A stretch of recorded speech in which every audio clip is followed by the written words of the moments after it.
أعوذ بالله من الشيطان الرجيم. بسم الله الرحمن الرحيم. تلك الرسل فضلنا بعضهم على بعض، منهم من كلم الله ورفع بعضهم درجات، وآتينا عيسى ابن مريم البينات وأيدناه بروح القدس، ولو شاء الله ما اقتتل الذين من بعدهم من بعد ما جاءتهم البينات ولكن اختلفوا فمنهم من آمن ومنهم من كفر، ولو شاء الله ما اقتتلوا ولكن الله يفعل ما يريد. يا أيها الذين آمنوا أنفقوا مما رزقناكم من قبل أن يأتي يوم لا بيع فيه ولا خلة ولا شفاعة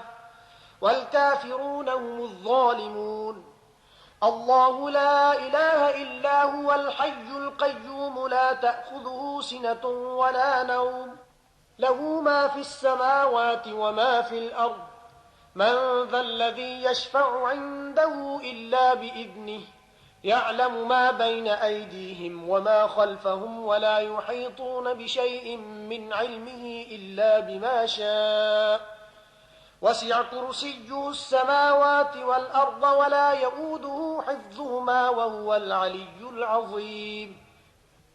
لا إكراه في الدين قد تبين الرشد من الغي، فمن يكفر بالطاغوت ويؤمن بالله فقد استمسك بالعروة الوثقى لا انفصام لها، والله سميع عليم. الله ولي الذين آمنوا يخرجهم من الظلمات إلى النور، والذين كفروا أولياؤهم الطاغوت يخرجونهم من النور إلى الظلمات، أولئك أصحاب النار هم فيها خالدون. ألم تر إلى الذي حاج إبراهيم في ربه أن آتاه الله الملك، إذ قال إبراهيم ربي الذي يحيي ويميت قال أنا أحيي وأميت، قال إبراهيم فإن الله يأتي بالشمس من المشرق فأت بها من المغرب فبهت الذي كفر، والله لا يهدي القوم الظالمين. أو كالذي مر على قرية وهي خاوية على عروشها قال أنى يحيي هذه الله بعد موتها فأماته الله 100 عام ثم بعثه، قال كم لبثت؟ قال لبثت يوما أو بعض يوم، قال بل لبثت 100 عام فانظر إلى طعامك وشرابك لم يتسنه، وانظر إلى حمارك ولنجعلك آية للناس، وانظر إلى العظام كيف ننشزها ثم نكسوها لحما، فلما تبين له قال أعلم أن الله على كل شيء قدير. وإذ قال إبراهيم رب أرني كيف تحيي الموتى قال أولم تؤمن، قال بلى ولكن ليطمئن قلبي، قال فخذ 4 من الطير فصرهن إليك ثم اجعل على كل جبل منهن جزءا ثم ادعهن يأتينك سعيا، واعلم أن الله عزيز حكيم. مثل الذين ينفقون أموالهم في سبيل الله كمثل حبة أنبتت 7 سنابل في كل سنبلة 100 حبة، والله يضاعف لمن يشاء والله واسع عليم. الذين ينفقون أموالهم في سبيل الله ثم لا يتبعون ما أنفقوا منا ولا أذى لهم أجرهم عند ربهم ولا خوف عليهم ولا هم يحزنون. قول معروف ومغفرة خير من صدقة يتبعها أذى، والله غني حليم. يا أيها الذين آمنوا لا تبطلوا صدقاتكم بالمن والأذى كالذي ينفق ماله رئاء الناس ولا يؤمن بالله واليوم الآخر، فمثله كمثل صفوان عليه تراب فأصابه وابل فتركه صلدا لا يقدرون على شيء مما كسبوا والله لا يهدي القوم الكافرين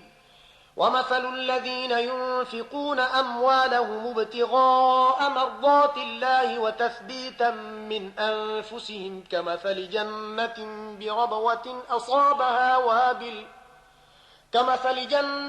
بربوة أصابها وابل فآتت أكلها ضعفين فإن لم يصبها وابل فطل والله بما تعملون بصير أيود أحدكم أن تكون له جنة من نخيل وأعناب تجري من تحتها الأنهار له فيها من كل الثمرات وأصابه الكبر وله ذرية ضعفاء فأصابها إعصار فيه نار فاحترقت كذلك يبين الله لكم الآيات لعلكم تتفكرون يا أيها الذين آمنوا أنفقوا من طيبات ما كسبتم ومما أخرجنا لكم من الأرض ولا تيمموا الخبيث منه تنفقون ولستم بآخذيه إلا أن تغمضوا فيه واعلموا أن الله غني حميد الشيطان يعدكم الفقر ويأمركم بالفحشاء والله يعدكم مغفرة منه وفضلا والله واسع عليم يؤتي الحكمة من يشاء ومن يؤت الحكمة فقد أوتي خيرا كثيرا وما يذكر إلا أولو الألباب وما أنفقتم من نفقة أو نذرتم من نذر فإن الله يعلمه وما للظالمين من أنصار إن تبدوا الصدقات فنعما هي وإن تخفوها وتؤتوها الفقراء فهو خير لكم ويكفر عنكم من سيئاتكم والله بما تعملون خبير ليس عليك هداهم ولكن الله يهدي من يشاء وما تنفقوا من خير فلأنفسكم وما تنفقون إلا ابتغاء وجه الله وما تنفقوا من خير يوفى إليكم وأنتم لا تظلمون للفقراء الذين أحصروا في سبيل الله لا يستطيعون ضربا في الأرض يحسبهم الجاهل أغنياء من التعفف تعرفهم بسيماهم لا يسألون الناس إلحافا وما تنفقوا من خير فإن الله به عليم الذين ينفقون أموالهم بالليل والنهار سرا وعلانية فلهم أجرهم عند ربهم ولا خوف عليهم ولا هم يحزنون الذين يأكلون الربا لا يقومون إلا كما يقوم الذي يتخبطه الشيطان من المس ذلك بأنهم قالوا إنما البيع مثل الربا وأحل الله البيع وحرم الربا فمن جاءه موعظة من ربه فانتهى فله ما سلف وأمره إلى الله ومن عاد فأولئك أصحاب النار هم فيها خالدون يمحق الله الربا ويربي الصدقات والله لا يحب كل كفار أثيم إن الذين آمنوا وعملوا الصالحات وأقاموا الصلاة وآتوا الزكاة لهم أجرهم عند ربهم ولا خوف عليهم ولا هم يحزنون يا أيها الذين آمنوا اتقوا الله وذروا ما بقي من الربا إن كنتم مؤمنين فإن لم تفعلوا فأذنوا بحرب من الله ورسوله وإن تبتم فلكم رؤوس أموالكم لا تظلمون ولا تظلمون وإن كان ذو عسرة فنظرة إلى ميسرة وأن تصدقوا خير لكم إن كنتم تعلمون واتقوا يوما ترجعون فيه إلى الله ثم توفى كل نفس ما كسبت وهم لا يظلمون يا أيها الذين آمنوا إذا تداينتم بدين إلى أجل مسمى فاكتبوه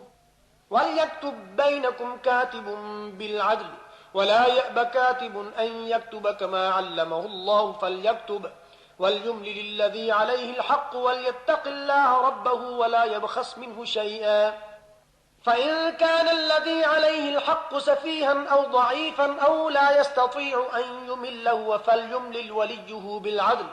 واستشهدوا شهيدين من رجالكم فإن لم يكونا رجلين فرجل وامرأتان ممن ترضون من الشهداء أن تضل إحداهما فتذكر إحداهما الأخرى ولا يأبى الشهداء إذا ما دعوا ولا تسأموا أن تكتبوه صغيرا أو كبيرا إلى أجله ذلكم أقسط عند الله وأقوم للشهادة وأدنى ألا ترتابوا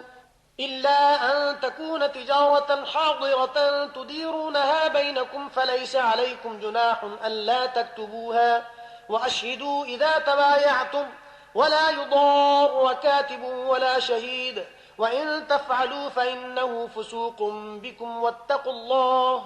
ويعلمكم الله والله بكل شيء عليم وإن كنتم على سفر ولم تجدوا كاتبا فرهان مقبوضة فإن أمن بعضكم بعضا فليؤد الذي اؤتمن أمانته وليتق الله ربه ولا تكتموا الشهادة ومن يكتمها فإنه آثم قلبه والله بما تعملون عليم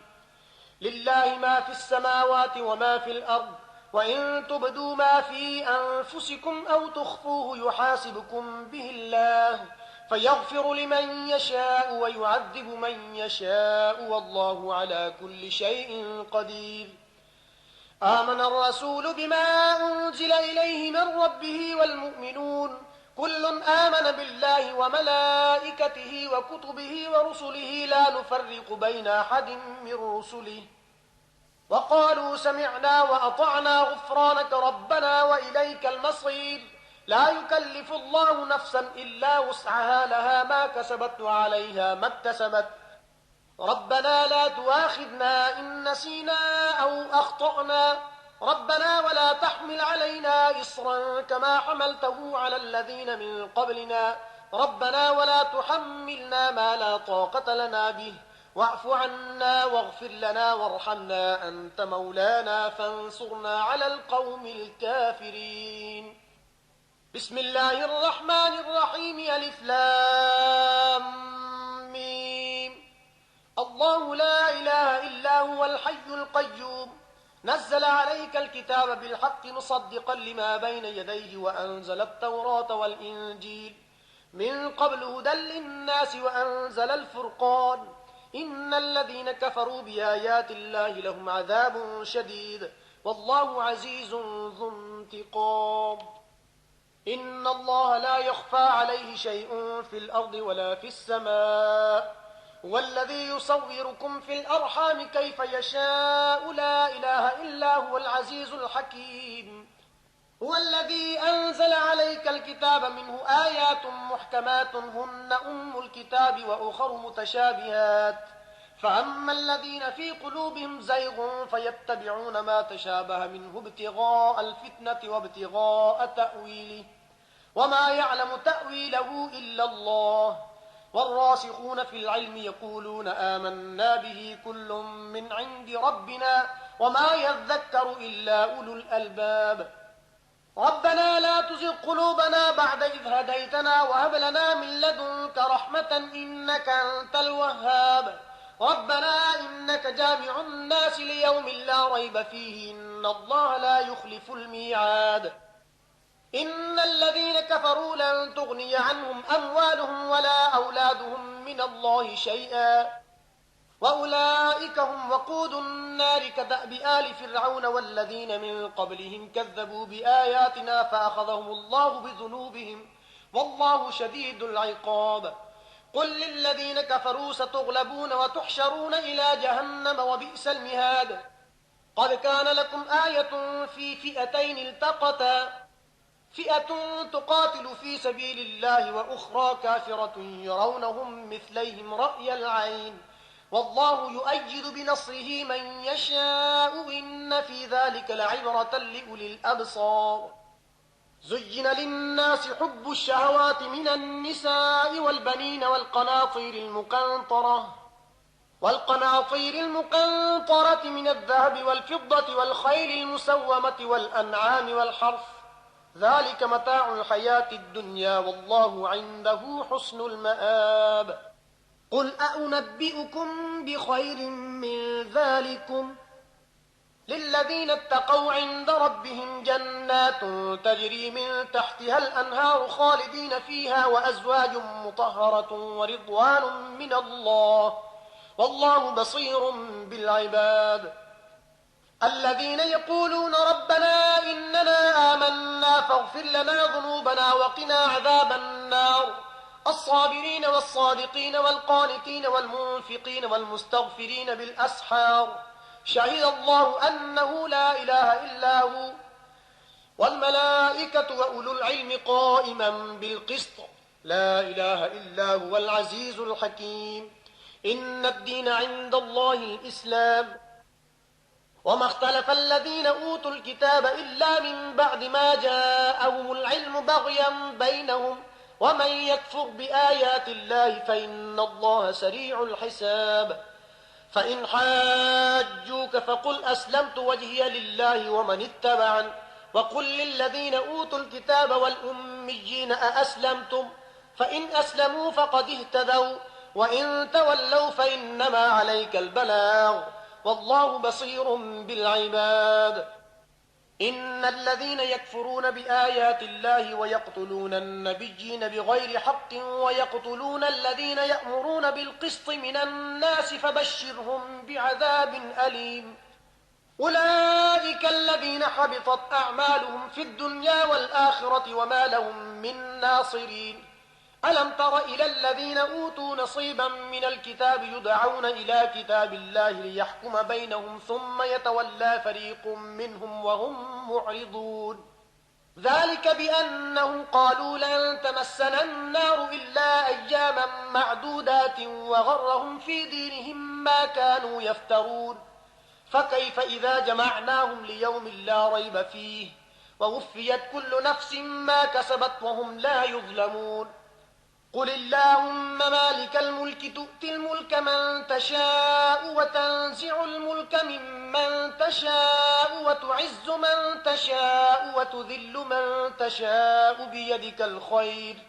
إنك على كل شيء قدير.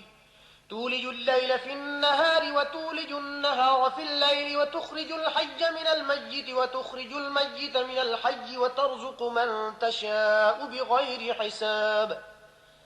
لا يتخذ المؤمنون الكافرين أولياء من دون المؤمنين، ومن يفعل ذلك فليس من الله في شيء إلا أن تتقوا منهم تقاه ويحذركم الله نفسه وإلى الله المصير.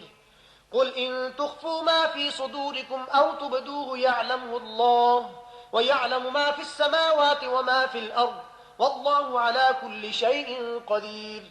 يوم تجد كل نفس ما عملت من خير محضرا وما عملت من سوء تود لو أن بينها وبينه أمدا بعيدا ويحذركم الله نفسه والله رؤوف بالعباد. قل إن كنتم تحبون الله فاتبعوني يحببكم الله ويغفر لكم ذنوبكم والله غفور رحيم. قل أطيعوا الله والرسول فإن تولوا فإن الله لا يحب الكافرين. إن الله اصطفى آدم ونوحا وآل إبراهيم وآل عمران على العالمين ذرية بعضها من بعض والله سميع عليم. إذ قالت امرأة عمران رب إني نذرت لك ما في بطني محررا فتقبل مني إنك أنت السميع العليم. فلما وضعتها قالت رب إني وضعتها أنثى والله أعلم بما وضعت وليس الذكر كالأنثى وإني سميتها مريم وإني أعيذها بك وذريتها من الشيطان الرجيم. فتقبلها ربها بقبول حسن وأنبتها نباتا حسنا وكفلها زكريا كلما دخل عليها زكريا المحراب وجد عندها رزقا قال يا مريم أنى لك هذا قالت هو من عند الله إن الله يرزق من يشاء بغير حساب هنالك دعا زكريا ربه قال رب هب لي من لدنك ذرية طيبة إنك سميع الدعاء فنادته الملائكة وهو قائم يصلي في المحراب أن الله يبشرك بيحيى مصدقا بكلمة من الله وسيدا وحصورا ونبيا من الصالحين قال رب أنى يكون لي غلام وقد بلغني الكبر وامرأتي عاقر قال كذلك الله يفعل ما يشاء قال رب اجعل لي آية قال آيتك ألا تكلم الناس 3 أيام إلا رمزا فاذكر ربك كثيرا وسبح بالعشي والإبكار وإذ قالت الملائكة يا مريم إن الله اصطفاك وطهرك واصطفاك على نساء العالمين يا مريم اقنتي لربك واسجدي واركعي مع الراكعين ذلك من أنباء الغيب نوحيه إليك وما كنت لديهم إذ يلقون أقلامهم أيهم يكفل مريم وما كنت لديهم إذ يختصمون إذ قالت الملائكة يا مريم إن الله يبشرك بكلمة منه اسمه المسيح عيسى بن مريم وجيها في الدنيا والآخرة ومن المقربين ويكلم الناس في المهد وكهلا ومن الصالحين قالت رب أنى يكون لي ولد ولم يمسسني بشر قال كذلك الله يخلق ما يشاء إذا قضى أمرا فإنما يقول له كن فيكون ويعلمه الكتاب والحكمة والتوراة والإنجيل ورسولا إلى بني إسرائيل أني قد جئتكم بآية من ربكم أني أخلق لكم من الطين كهيئة الطير فأنفخ فيه فيكون طيرا بإذن الله وأبرئ الأكمه والأبرص وأحيي الموتى بإذن الله وأنبئكم بما تأكلون وما تدخرون في بيوتكم إن في ذلك لآية لكم إن كنتم مؤمنين ومصدقا لما بين يدي من التوراة ولأحل لكم بعض الذي حرم عليكم وجئتكم بآية من ربكم فاتقوا الله وأطيعون إن الله ربي وربكم فاعبدوه هذا صراط مستقيم فلما أحس عيسى منهم الكفر قال من أنصاري إلى الله قال الحواريون نحن أنصار الله آمنا بالله واشهد بأننا مسلمون ربنا آمنا بما أنزلت واتبعنا الرسول فاكتبنا مع الشاهدين ومكروا ومكر الله والله خير الماكرين إذ قال الله يا عيسى إني متوفيك ورافعك إلي ومطهرك من الذين كفروا وجاعل الذين اتبعوك فوق الذين كفروا إلى يوم القيامة ثم إلي مرجعكم فأحكم بينكم فيما كنتم فيه تختلفون فأما الذين كفروا فأعذبهم عذابا شديدا في الدنيا والآخرة وما لهم من ناصرين وأما الذين آمنوا وعملوا الصالحات فيوفيهم أجورهم والله لا يحب الظالمين ذلك نتلوه عليك من الآيات والذكر الحكيم إن مثل عيسى عند الله كمثل آدم خلقه من تراب ثم قال له كن فيكون الحق من ربك فلا تكن من الممترين فمن حاجك فيه من بعد ما جاءك من العلم فقل تعالوا ندع أبناءنا وأبناءكم ونساءنا ونساءكم وأنفسنا وأنفسكم ثم نبتهل فنجعل لعنة الله على الكاذبين إن هذا لهو القصص الحق وما من إله إلا الله وإن الله لهو العزيز الحكيم فإن تولوا فإن الله عليم بالمفسدين قل يا أهل الكتاب تعالوا إلى كلمة سواء بيننا وبينكم ألا نعبد إلا الله ولا نشرك به شيئا ولا يتخذ بعضنا بعضا أربابا من دون الله فإن تولوا فقولوا اشهدوا بأننا مسلمون يا أهل الكتاب لم تحاجون في إبراهيم وما أنزلت التوراة والإنجيل إلا من بعده أفلا تعقلون ها أنتم هؤلاء حاججتم فيما لكم به علم فلم تحاجون فيما ليس لكم به علم والله يعلم وأنتم لا تعلمون ما كان إبراهيم يهوديا ولا نصرانيا ولكن كان حنيفا مسلما وما كان من المشركين إن أولى الناس بإبراهيم للذين اتبعوه وهذا النبي والذين آمنوا والله ولي المؤمنين ودت طائفة من أهل الكتاب لو يضلونكم وما يضلون إلا أنفسهم وما يشعرون يا أهل الكتاب لم تكفرون بآيات الله وأنتم تشهدون يا أهل الكتاب لم تلبسون الحق بالباطل وتكتمون الحق وأنتم تعلمون وقالت طائفة من أهل الكتاب آمنوا بالذي أنزل على الذين آمنوا وجه النهار واكفروا آخره لعلهم يرجعون ولا تؤمنوا إلا لمن تبع دينكم قل إن الهدى هدى الله أن يؤتى أحد مثل ما أوتيتم أو يحاجوكم عند ربكم قل إن الفضل بيد الله يؤتيه من يشاء والله واسع عليم يختص برحمته من يشاء والله ذو الفضل العظيم ومن أهل الكتاب من إن تأمنه بقنطار يؤده إليك ومنهم من إن تأمنه بدينار لا يؤده إليك إلا ما دمت عليه قائما ذلك بأنهم قالوا ليس علينا في الأميين سبيل ويقولون على الله الكذب وهم يعلمون بلى من أوفى بعهده واتقى فإن الله يحب المتقين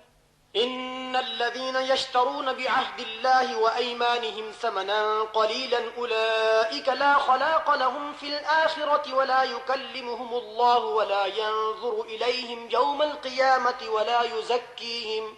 ولهم عذاب أليم وإن منهم لفريقا يلوون ألسنتهم بالكتاب لتحسبوه من الكتاب وما هو من الكتاب ويقولون هو من عند الله وما هو من عند الله ويقولون على الله الكذب وهم يعلمون ما كان لبشر أن يؤتيه الله الكتاب والحكم والنبوة ثم يقول للناس كونوا عبادا لي من دون الله ولكن كونوا ربانيين بما كنتم تعلمون الكتاب وبما كنتم تدرسون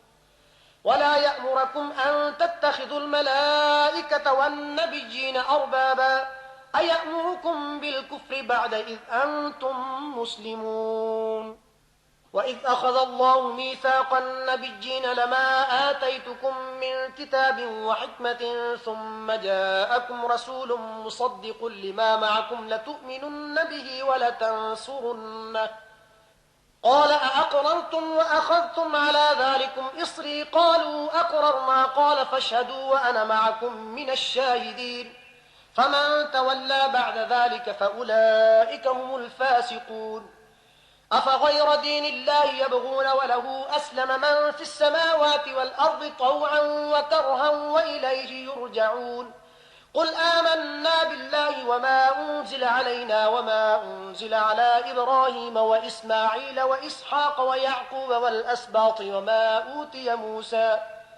وما أوتي موسى وعيسى والنبيون من ربهم لا نفرق بين أحد منهم ونحن له مسلمون ومن يبتغ غير الإسلام دينا فلن يقبل منه وهو في الآخرة من الخاسرين كيف يهدي الله قوما كفروا بعد إيمانهم وشهدوا أن الرسول حق وجاءهم البينات والله لا يهدي القوم الظالمين. أولئك جزاؤهم أن عليهم لعنة الله والملائكة والناس أجمعين خالدين فيها